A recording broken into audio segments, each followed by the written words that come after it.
உயிரே வாழ்வின் மொழியே காலம் முழுதும் உன்னை ரசிப்பேன். ஆசை மழையே பேசும் அழகே என்னை மறந்து உன்னை இசைப்பேன். உனக்காக இனி நானும் வாழ்வேன் பிள்ளையே.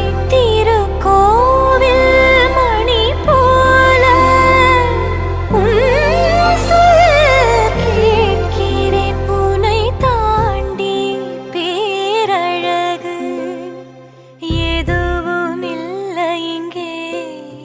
ஜீவன் நீ